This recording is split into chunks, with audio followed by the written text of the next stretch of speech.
Sanoj, inquest നടപടികൾ മുണ്ടക്കയത്ത് പുരോഗമിക്കുന്നതേയുള്ളൂ. അല്പസമയത്തിനകം postmortem നടപടികൾക്കായി കാഞ്ഞിരപ്പള്ളി ആശുപത്രിയിലേക്ക് എത്തിക്കുമെന്നാണ് മനസ്സിലാക്കുന്നത്. വലിയ പ്രതിഷേധങ്ങളുടെ പശ്ചാത്തലത്തിലാണ് ഇന്ന് മൃതദേഹം പോസ്റ്റ്മോർട്ടത്തിനായി എത്തിക്കുന്നത്. ഇന്നലെ മൃതദേഹം അവിടെ നിന്ന് മാറ്റുന്നതിന് പ്രദേശവാസികളുടെ എതിർപ്പ് അത്ര കണ്ടുണ്ടായിരുന്നു. കഴിഞ്ഞ 1.5 മാസത്തിനിടയ്ക്ക് തന്നെ 7 or 8 ജീവനുകൾ പൊലിഞ്ഞിട്ടുണ്ട് ഈ പ്രദേശത്തു നിന്നുള്ളത്. പ്രതിഷേധത്തിന്റെ ശക്തി വർദ്ധിപ്പിക്കുന്നുണ്ടല്ലോ.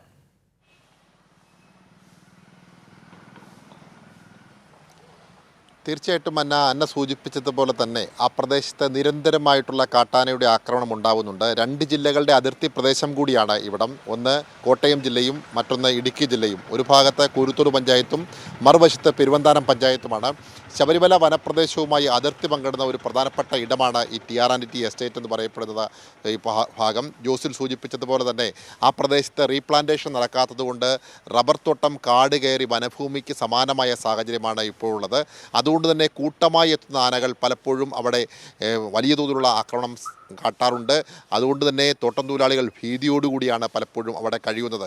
പ്രത്യേകിച്ച് 30-40 ആനകൾ ഒരുമിച്ചെത്തുകയാണ്. തൃശ്ശൂർ പൂരത്തിന് ആനകൾ അണിനിരക്കുന്നത് പോലെ നിരനിരയായി ആനകൾ പലപ്പോഴും അണിനിരന്ന് ആ പ്രദേശത്ത് ഭീകരാന്തരീക്ഷം സൃഷ്ടിക്കാറുണ്ട്. പലപ്പോഴും തോട്ടം തൊഴിലാളികൾ ഈ ആനയുടെ ആക്രമണം പതിവാകുമ്പോൾ വനംവകുപ്പിനെ വിവരങ്ങൾ അറിയിക്കാറുണ്ടെങ്കിലും കാര്യമായ ഇടപെടൽ ഉണ്ടാവുന്നില്ല എന്നുള്ള ഒരു പ്രതിഷേധം കൂടി ആ പ്രദേശവാസികൾക്കുണ്ട്.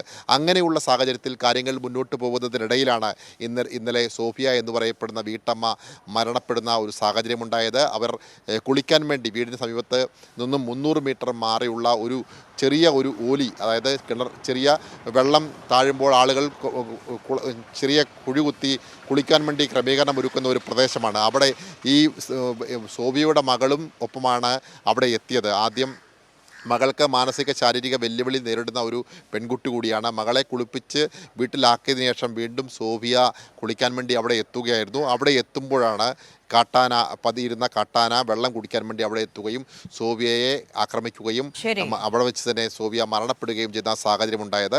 വളരെ സമയമായിട്ടും മാതാവിനെ കാണാതെ വന്നതിനെ തുടർന്നാണ് മകൻ എത്തുമ്പോൾ അമ്മ മരണപ്പെട്ട് കിടക്കുന്ന കാഴ്ച കണ്ടത്. എന്തായാലും മൃതദേഹം ഇപ്പോൾ മുണ്ടക്കയം മെഡിക്കൽ ട്രസ്റ്റ് ഹോസ്പിറ്റലിലെ ഇൻക്വസ്റ്റ് നടപടികൾ പൂർത്തിയാക്കിക്കൊണ്ടിരിക്കുകയാണ്. അവിടെ നിന്നും നേരെ എത്തിക്കുക ഞാൻ നിൽക്കുന്ന കാഞ്ഞിരപ്പള്ളി ജനറൽ ആശുപത്രിയിലേക്കാണ്. കാഞ്ഞിരപ്പള്ളി ജനറൽ ആശുപത്രിയിൽ അതിനുവേണ്ടിയുള്ള ക്രമീകരണങ്ങളെല്ലാം ഒരുക്കിയിട്ടുണ്ട്. മൃതദേഹം എത്തിയാൽ ഉടൻ തന്നെ പോസ്റ്റ്മോർട്ടം നടപടികൾ പൂർത്തിയാക്കി ഉച്ചയോടുകൂടി മൃതദേഹം ബന്ധുമിത്രാദികൾക്ക് വിട്ടു നൽകും. ഇവിടെ നിന്നും ചെന്നാപ്പാറ, അതായത് ഈ സോഫിയ താമസിക്കുന്ന പ്രദേശത്തിനടുത്തുള്ള ഒരു ജുമാ മസ്ജിദിൽ പൊതുദർശനമുണ്ട്. അവിടെ നിന്നും നേരെ മൃതദേഹം മുണ്ടക്കയത്ത് വരിക്കാനെയും ജുമാ മസ്ജിദിലെ ഖബർസ്ഥാനിലെത്തിക്കും. അവിടെയാണ് സംസ്കാര ചടങ്ങുകൾ നടക്കുക. അന്ന ശരി. ഇടുക്കി പെരുവന്താനത്ത് കാട്ടാനാക്രമണത്തിൽ ഇന്നലെ കൊല്ലപ്പെട്ട സോഫിയയുടെ മൃതദേഹത്തിന് ഇൻക്വസ്റ്റ് നടപടികൾ പുരോഗമിക്കുകയാണ്. മുണ്ടക്കയം മെഡിക്കൽ ട്രസ്റ്റ് ആശുപത്രിയിൽ കാഞ്ഞിരപ്പള്ളി താലൂക്ക് ആശുപത്രിയിലേക്ക് ജനറൽ ആശുപത്രിയിലേക്ക് അല്പസമയത്തിനകം ഇൻക്വസ്റ്റ് നടപടികൾക്ക് ശേഷം പോസ്റ്റ്മോർട്ടത്തിനായി മൃതദേഹം കൊണ്ടുവരും.